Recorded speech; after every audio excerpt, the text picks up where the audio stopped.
Put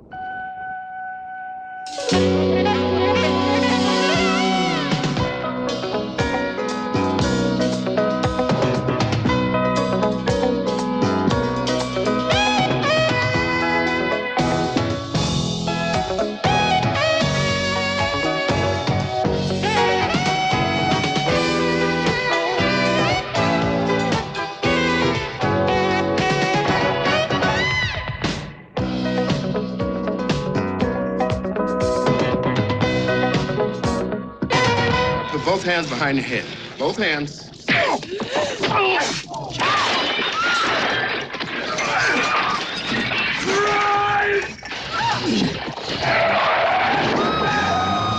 Mel Gibson is a federal witness on the run, and Goldie Hawn is an old girlfriend who's suddenly on the run with him in Bird on a Wire, one of 5 new movies we'll be reviewing this week on Siskel and Ebert. I'm Roger Ebert of the Chicago Sun-Times. And I'm Gene Siskel of the Chicago Tribune. Our first film is Bird on a Wire, a would-be romantic action comedy featuring Mel Gibson playing a longtime hideout in the Federal Witness Protection Program, and Goldie Hawn is a New York lawyer who used to be in love with him 15 years ago. She recognizes him at a gas station after all these years and aids his escape from mobsters he fingered at a trial a long time ago. Let me in, will you? Rick, is that you? Yes, me, Rick, let me in, will you? How do I know it's you? It's me, Muffy. Open the damn door. Oh, damn. Oh, what the hell are you doing here? Me? What the hell are you doing here? Being shot in the butt. There are a lot of butt jokes in the movie and a lot of feuding and fighting between this couple on the road. Hey, calm down, will you? What's eating you? Calm down. I just took a shower with a cockroach from hell. He's in there doing his hair right now. Not to mention the fact that you sold me into human bondage. Nothing special there. Apparently, Gibson has had many different identities over the years, including working as an effeminate hairdresser. Tired stereotyping here. I just can't believe it, Maddie. So you say hi to an old friend? Come on, cat got your tongue. Say something, Maddie. Hi, Scotty. There is plenty of routine action in the movie. Crop dusting planes in the movies always seem to crash. Oh my God! Oh my God! Oh my God! Oh, I'm gonna throw up!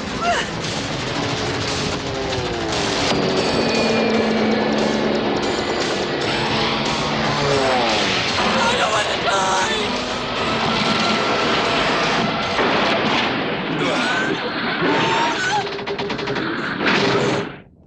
Of course, what we'd rather see is Gibson romancing Hawn. Bird on a Wire is a major disappointment. Gibson is a lot funnier in his Lethal Weapon action comedies. He has more of a relationship with Danny Glover than he ever establishes with Goldie Hawn. And as for Goldie Hawn, well, she's a tough lawyer as the film opens, but then, sadly, she turns into a Private Benjamin-style dingbat once she is in the presence of Mel Gibson, and that is really aggravating. They're not sexy together, not funny together, not at all. You know, one of the things that bothered me about this movie was that they obviously wanted to set up almost a Hitchcock-like style of locations. It starts out in this gas station, but then they go on to an enormous number of different places and end up inside a zoo, right, where they're being attacked by alligators and piranha fish and tigers and lions and panthers and snakes, and they're on a suspension bridge. And this must have looked great at the screenplay level because they could see all of these locations and all of the stunts that were possible. But the problem is the movie doesn't really deliver on that climactic scene. It's just confusing because we don't have any idea of spatial orientation. We don't know where anybody's coming from. You have one guy hanging from a rope ladder and somebody else coming out from behind a door with a gun, and you don't know where they are in relation to each other. And so what should really be the payoff of the movie is badly handled from a technical point of view. Well, what point about their relationship and their characters? Didn't you see the Goldie Hawn character completely switch at the beginning? She's tough. Oh, that always happens. That always. Look at Sheena, Queen of the Jungle, where she's been ruling the beast for 25 years, and once a TV anchorman gets off the plane, all she can do is be led around by him by the hand. This always happens in the movies, where once a strong woman gets in the presence of the male lead, she, as you said, she turns into a dingbat. Okay, next movie. And our next movie is Last Exit to Brooklyn, which in almost every way is not only the opposite of, but even the antidote to Bird on a Wire. This is a grungy, violent, dirty, violent, and depressing film about people who mostly even see themselves as the dregs of humanity, and yet it's an exhilarating film all the same because there is human life here. The movie takes place in the early 1950s in Brooklyn, not far from the Brooklyn Navy Yard, where striking workers are faced with scabs who want their jobs. Let's go!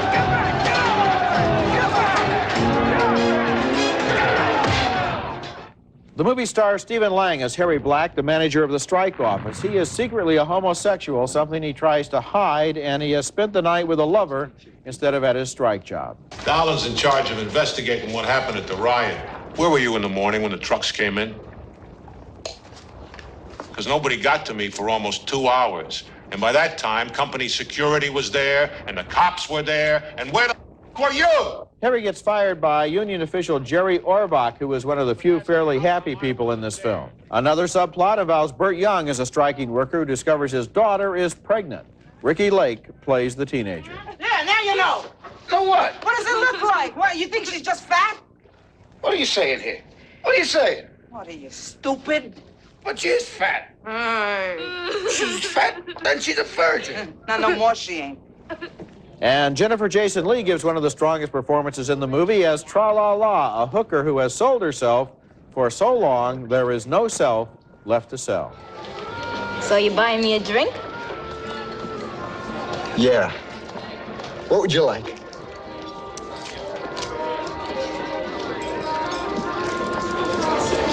The stump is dying. Maybe we ought to go somewhere else to drink. Last Exit to Brooklyn is based on a book by Hubert Selby Jr. that was the subject of obscenity trials during the 60s in England and America, and the movie is uncompromising in its depiction of the same dark vision. This is a world without hope, a world where sex and love have less of a connection than sex and violence. It's not a happy film, but it does make you think and feel, and it creates a world that's not easy to forget. And I often ask myself, or indeed I'm asked by other people, why do you like movies like this? Right. And The Cook, the Thief, the Wife, and the Lover, and Right. Taxi Driver, and other movies that are such downers and are about such depressing people. Yes, and I'll tell you the reason why you like it if you won't answer your own I question. thought maybe you would, yes. Yeah, the reason why is really not a downer. It is exhilarating. Sure, it's a horrible life that he's depicting there, but he portrays it.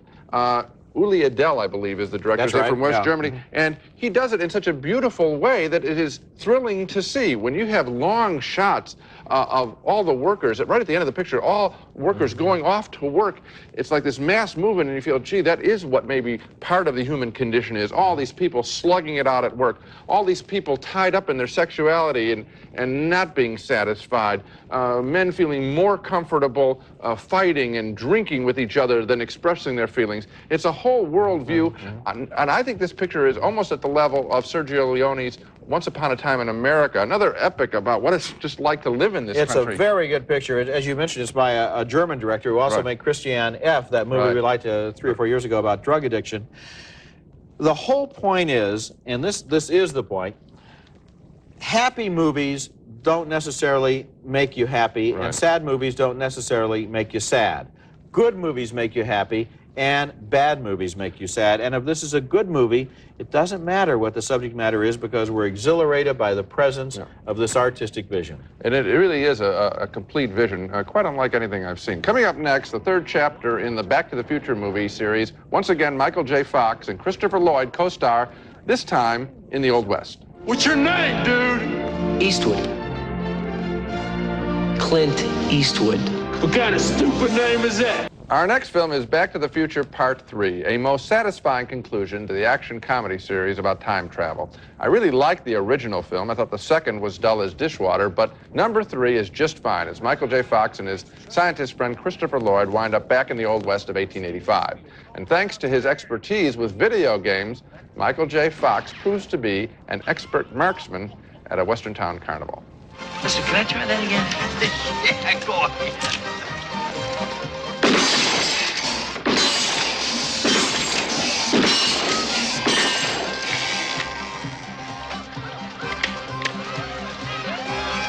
Hey, just tell me one thing. Where'd you learn to shoot like that?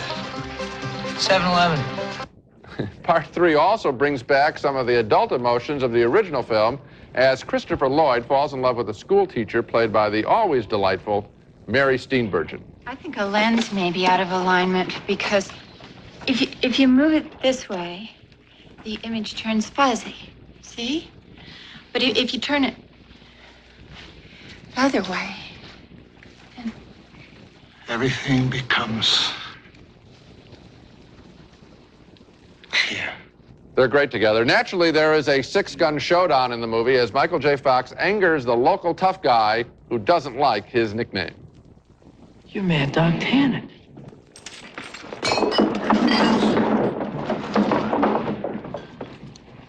Mad Dog. I hate that name. I hate it. You hear? Nobody calls me Mad Dog. Especially not some duded up, egg-sucking gutter trash.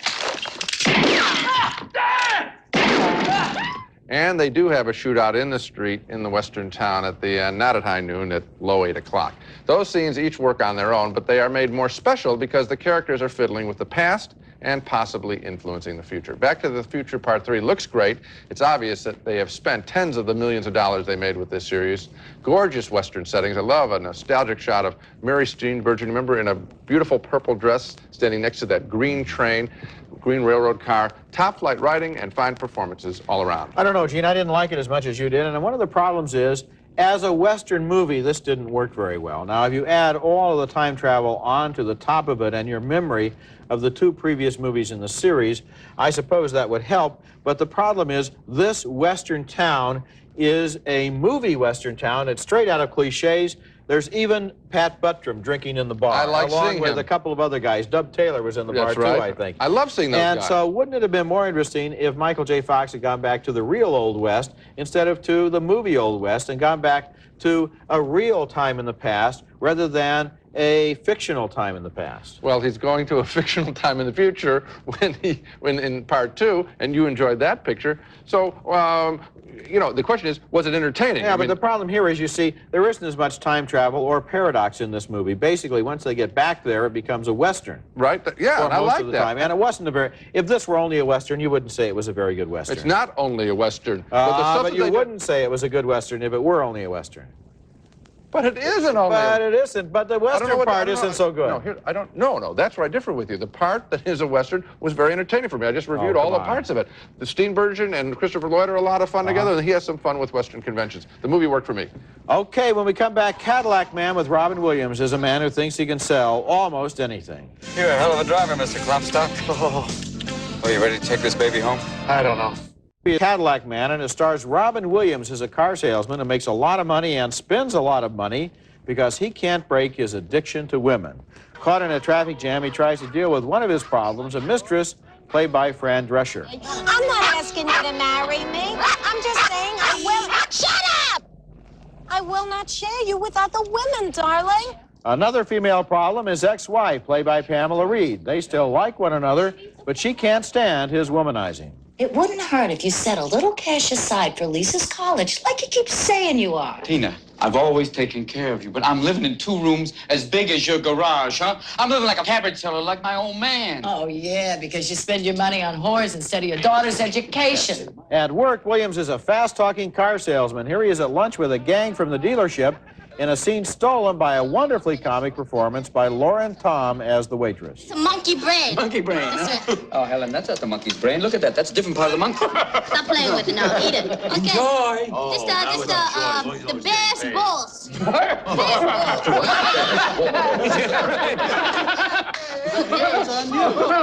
Okay, you shut up now. Eat. Then a crisis strikes. The husband of one of the employees crashes into the showroom in a jealous rage and holds everyone hostage. He's played by Tim Robbins, and it's up to Robin Williams to do the best salesmanship job of his entire life. He doesn't want to talk to you. If I did want to talk to him, I wouldn't talk to him out there. But if he does talk to you, he's not going to talk to you out there. And not going to talk to you in here. Actually, I'm not going to talk to him at all. Actually, he doesn't want to talk to you at all. Tell him to go away. Go away. More or less, the entire second half of the movie is given over to the process of Williams talking Robbins out of spraying everyone with machine gun bullets. And although that was the heart of the movie, it interested me the least. The opening parts of Cadillac Man reminded me of Tin Men, that comedy with Richard Dreyfuss and Danny DeVito as aluminum siding salesman. And I was set up for Robin Williams as a no-holds-barred Cadillac salesman when suddenly the movie turned into a comic version of Dog Day Afternoon. And at the same time it turned talky, real talky, it lost a lot of its energy. Well, you know, I'm going to give the film thumbs down, but oddly enough, the part that you didn't like is the very part that I did. I thought that the setup wasn't very good in terms of the slick salesman and the slick world of car salesmen. The movie, I think, cheats a lot a bit by having him talk to the screen and talk to us, giving us extra narration and extra help to see how devious he is when he's trying to pitch a woman whose hearse is broken down at a funeral for a new car. That isn't shot in a really adult, smart way. It's really handing it to the audience. But then, when the picture got into the mano-a-mano between Tim Robbins and Robin Williams, I thought it worked in some sort of perverse anti-film way, because I expected more action, and it really is just talking. Well, you know, I agree with you about the opening scene. For example, when he's trying to sell the car to Elaine Stritch, who is the widow whose hearse, the funeral home's hearse, is broken down on the way to the cemetery, and he's going to sell her a car. I thought maybe that's the way the movie would go, and I thought it would be funny if he were trying to sell a car anywhere and everywhere, and I think there would have been some promise in that approach. One thing I noticed in this movie, you know, sometimes how a movie will spin off a TV sitcom, like Alice Doesn't Live Here Anymore gave us that. Lauren Tom, in that Chinese restaurant, she has 2 brief scenes, and they're the funniest 2 scenes in the movie. She's really, come on now. I thought that was a little hackneyed. Come on, it was original. Hackneyed, you've never seen that before. No, I have seen waitresses or waiters pushing food a lot, which is what she does. But you haven't seen... I guess the thing is, this picture, I thought in the back half, had the guts to try to be a really hangout, talky kind of picture, and I appreciated the back half of the film. Okay, coming up next, the personal drama called Longtime Companion, following the story of gay men from day number 1 of the AIDS crisis. I feel like something is stalking me.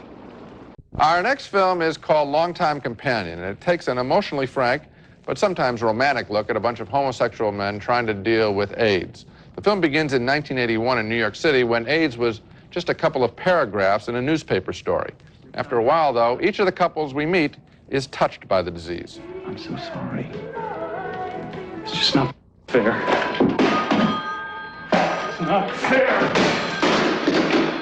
The most fascinating couple in the film is a TV soap opera writer played by Mark Lamos and his wealthy lover played by Bruce Davison, who tries to calm his frightened friend. Did you sleep with John? No, I did not sleep with him. And there's nothing to worry about. My side of the bed was soaking this morning. Well, so was mine, because it's summer. In the summer, it is hot. Fine. We don't have air conditioning. Another way AIDS is shown to impact on gays is to make it hard for them to get insurance while working on a movie, for example. A lawyer argues the case for a discriminated against friend only suspected of having AIDS. What do you mean he's sick, Walter? I mean he has AIDS. You know what I mean? How do you know he has AIDS?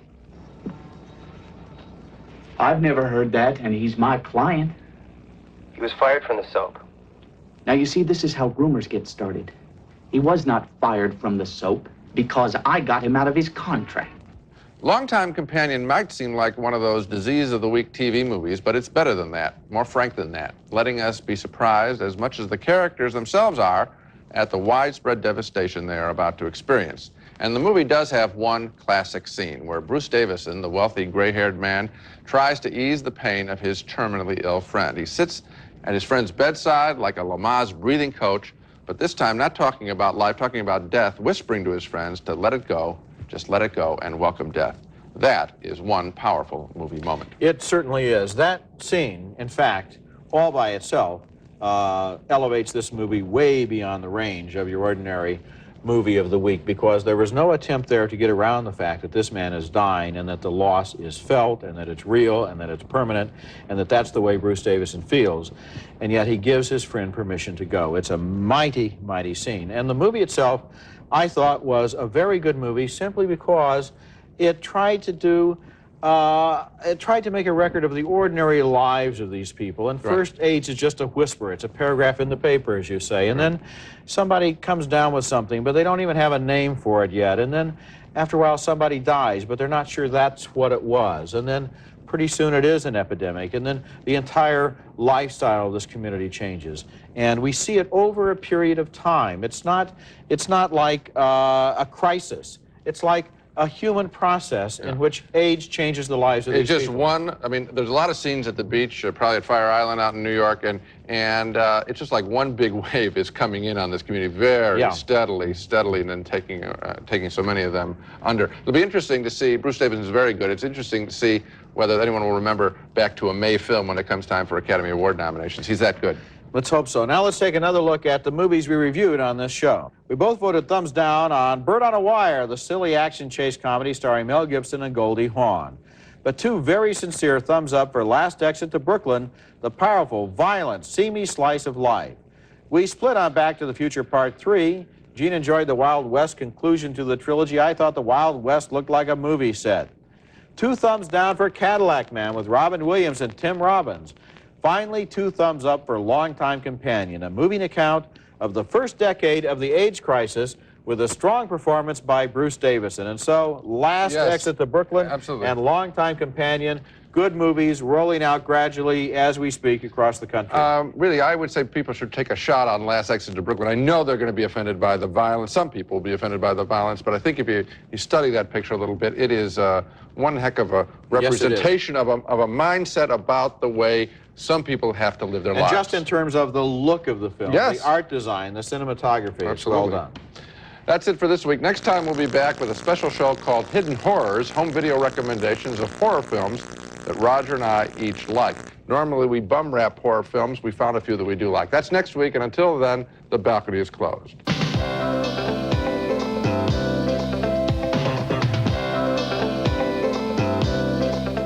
Super 8 motels with over 700 locations nationwide, and the American Express card welcomed at all of them. Don't leave home without it. Snowcaps, Raisinets, and Goobers, 3 big box office hits starring Nestle Milk Chocolate. Moviegoers give them a definite 2 thumbs up. Fab, detergent with fabric softener for a clean that's comfortably soft. Fab. Ruffy's Color Sense waste bags with decor coordinated pastel colors and fresh fragrances. The decorator bag for kitchen, bath, and bedroom.